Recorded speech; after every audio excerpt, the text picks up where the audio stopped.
I got to think about the camera. I'm not a professional. I Right can't now. even see. I'm not. The thing's flipped around. Is it looking at us? Is it recording?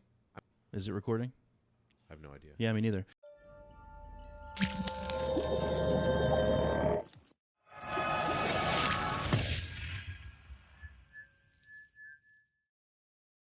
So last time you were here, you kind of mentioned that you had some symptoms and that you were going to go get tested. So sent you over to Discounted Labs. You pulled just the total and free testosterone test, right? And went and got that done. Yeah. What happened after that? When I got my numbers back, I was like, wow, how am I not experiencing some of the things that other people are? Right. Right? Like, if it's this, it was very defeating, and not so much like, okay, this is something that I'm going to have to do, but just like, what the hell is wrong with my body that it's like that bad? You didn't get a sense of relief at all? It was almost one of those like rubber meets the road moments, right? Because it's like, I've been talking about this. It's been very kind of ethereal. Like, oh, maybe that's something I should do. Like, maybe I have some issues with this. Yeah, like some of the things that Brandon talks about, that seems like it kind of lines up with, maybe some of the things I'm struggling with. But I don't know, like, there are definitely, like I can look back to maybe like the last 5 or 6 years and notice a difference in my libido. I can notice a difference in my energy levels and just like wanting to go out and about and like do stuff with my family and just, Yeah. I don't know. Like I said, it was to the point that I reached out to you, right? Like I text you because I was like, this sucks.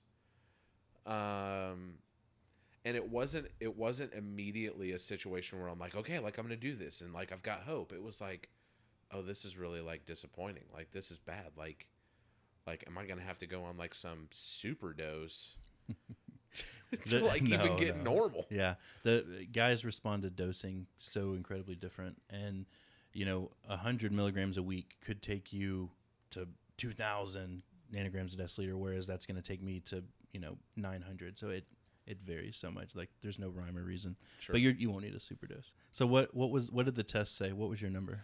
So test serum was 124, and they said the reference interval is 264 to 916, and then the free was 3.7, and it says the reference interval on that is 8.7 to 25.1. So I mean, like I looked at that and I was just like, shit. Like I don't even like like.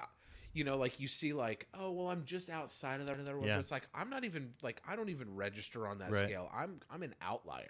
So after you went and got your blood, we talked, you were 124.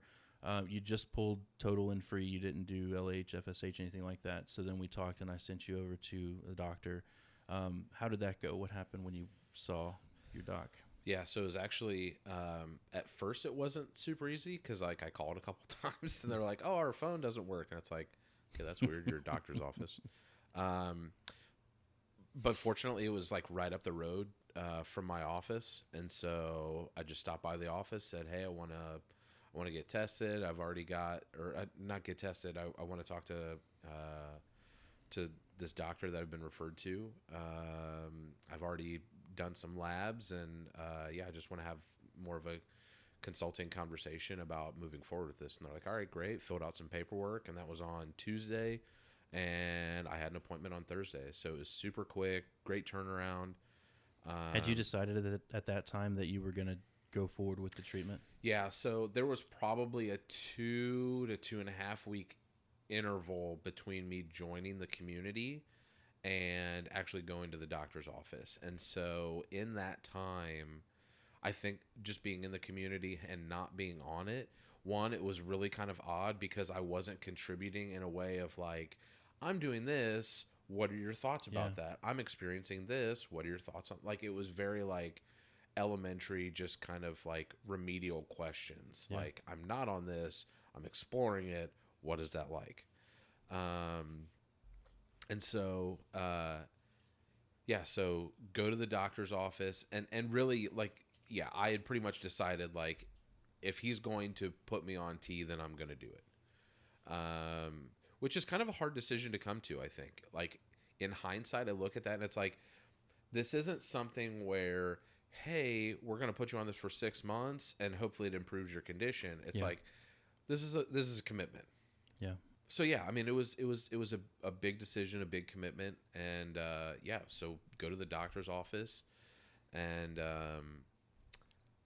yeah, we basically sat down, went through what we just talked about, 124, 3.7. He was like, "Yeah, you're really low." I was like, "Thanks." He's really tan, right?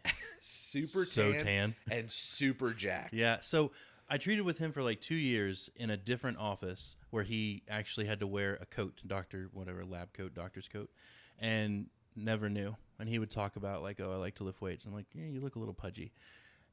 He owns this new practice, and he does not wear the lab coat. He wears the polo shirts super tight, and I'm like, this guy's huge. I mean, he looked like he had like water hoses in his arms. Mm-hmm. Yeah, I mean, just totally ripped. And he's not super thin, and for him to be that vascular he's ridiculous. It's all vanity muscles. Curls for the girls, man. So he said, yeah, you're incredibly low. We can start you on testosterone. He's like, now. He's like, I'm gonna go ahead and write the script. So he's writing it out. We're gonna do 200 milligrams. Wait, hold on, back up. Did he have to touch your testicles? No. Well, that's a common question. Like, what can I expect from the doctor in the office? Did he do a digital rectal examination? No. No. Okay. No. I knew he didn't because I've seen him for years. But it's crazy how often people ask me that. Is the doctor going to stick his finger in my butt? Really? Mm-hmm. And I usually say no. Some doctors do that? For this purpose. Yeah. Like, urologists specifically. They're checking colon and prostate, or not colon. They're probably checking prostate function. We have labs for that. So maybe they want to get a better feel on what's happening with the PSA numbers in the prostate, but I don't know. So it could be that. It could be a combination of they know your insurance is going to pay for it, so they're going to go ahead and do it real quick and make that $100. I don't know, but they do, and it seems to be urology that does it most often. Gotcha. So no digital rectal, no hernia, testicle feeling. My pants were on the entire. Pants stayed on, and yeah, my pants have never come off in his office either. In his office? Well, I mean, they've come off like this morning. Tonight they'll come off. I've taken my pants off before. I was just saying, like, they haven't come off in his office, right? Like, but they've come off in other places at his. No, they've come off at other places. You stop the sentence there, and then that would be accurate. Any further may not. He's got you on 200 milligrams a week, right? Yes, and it's 0.5 ml twice a week. Gotcha. And then I think he said 300 units.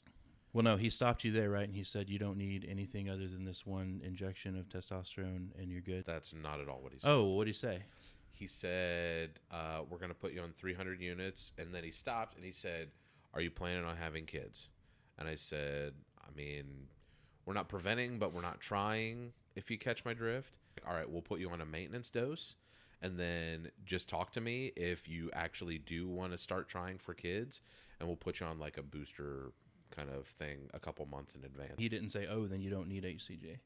Did not say that at all. And he didn't say, do you care about the size of your testicles?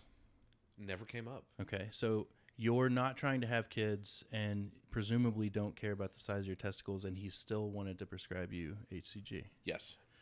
I guess I'm not going to go too far down this because I feel like I'm this huge pusher of HCG. You can do TRT without it. What I want people to know is the information. I want them to be knowledgeable. So the reason I push it so much is because without it, and we've talked, you know this, you're not just losing out on your size of your testicles and the ability to have children. You're missing out on other hormones, progesterone, DHEA, those kinds of things, which you can supplement separately. But so many guys just say, I'm not going to have kids. I'm married. My wife doesn't care about the size of my testicles. I don't need HCG, and it's just untrue. It might make your dosing a little trickier. It might make the side effects more prevalent. You might have to do more work because you're taking more medication, but you'll probably feel better. Your sense of well-being will be better. Your memory will be better, those kinds of things. So it's probably worth it. So he sent you to a local compounding pharmacy to pick up the HCG. He injected you that day with the testosterone? Yes. Where did he inject you? Yeah. So it was crazy. So he said, we're going to go ahead and do your first shot today. And I'm like, cool. And he said, my nurse is actually going to like walk you through it. So I thought she was actually going to like kind of like walk me through and like I'm going to do the draw and then switch and she did everything.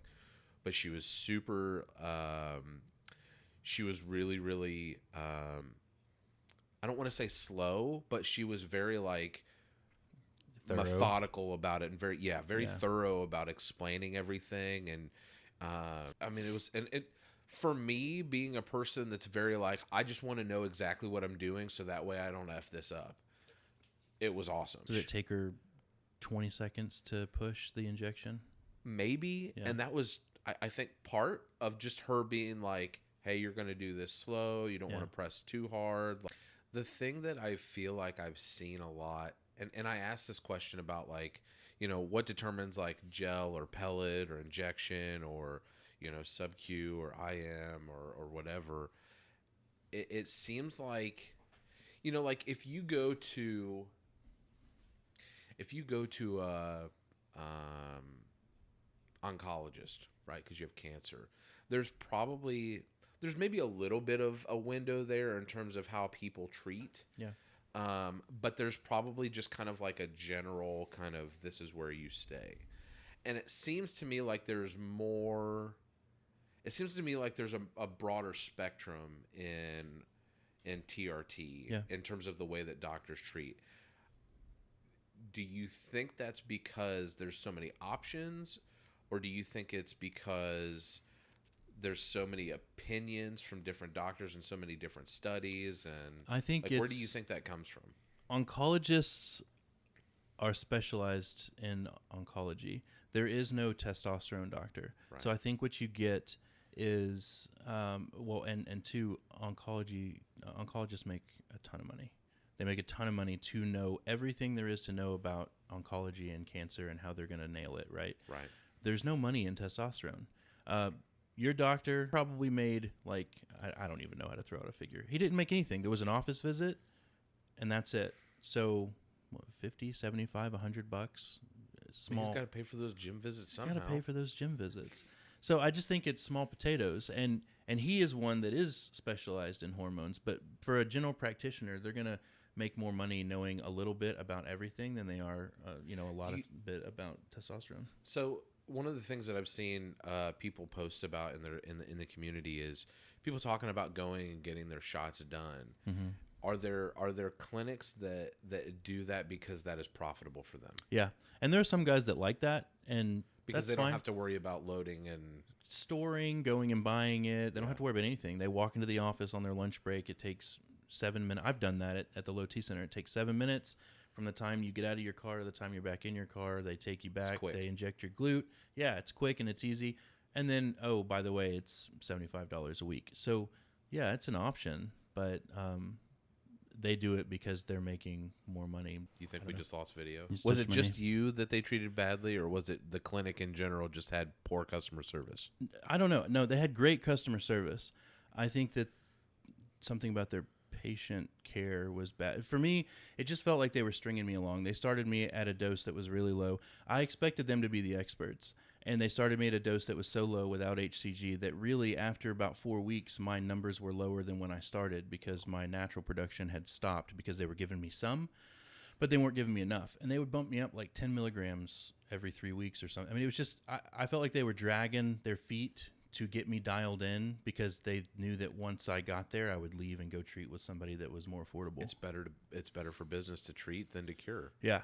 So I didn't have a good experience, and I didn't really like the cattle call. So maybe it's just because we're using the word treat and treatment so much. When you said they were treating you poorly, it's not that they didn't call me names, like slapping you around. It's that the way that they were treating you for Low T was poor. Yeah. Okay. Nobody punched me in the face. Nobody called me an asshole. Because I heard that, and I totally was thinking the opposite. Like there's some like girl I say that all the time. That was just like, what do you want? This is just going to be kind of a, hey, I talked to this guy that 60% of you liked before, and let's catch up with him because things have changed. And then what I want to do now is just kind of go through like that number better go up, by the way. This I think this it is a might. community of increasing numbers, not decreasing. We will check back in with you in 6 or 8 weeks whenever you get your blood work, or Yeah. sooner. Like, as I want to follow your story, so that's all. Oh, Oh. So, Eric, I appreciate all of the fantastic information that you've provided me today. I got to think about the camera. I'm not a professional. you're not Cecil B. DeMille I right can't now. even see. I'm not. The thing's flipped around. Is it looking at us? Is it recording? I mean, you didn't change. You didn't change where that's pointed. No. That's like rule number 1. Don't look at the camera. We're gonna break the. Is it fourth wall or third wall? We're gonna. It's definitely the fourth wall. So the only reason that we even know that it stopped recording is because the monitor It was flipped out flashed. towards us, Yeah. and we saw it go away. Well, now, is it recording? I have no idea. Yeah, me neither. So I appreciate you being here. I appreciate you sharing your story, all the Always intimate a joy. details. I want to check back in with you when things change. When you start, just you got my number. Let's text, and as things start to feel better or worse, I expect you to have some side effects at 200 milligrams a week. That's a hefty dose. So, yeah, we'll talk about it. What if my body responds really well, and it's Man, just like, this is great. That'd be great. I want that.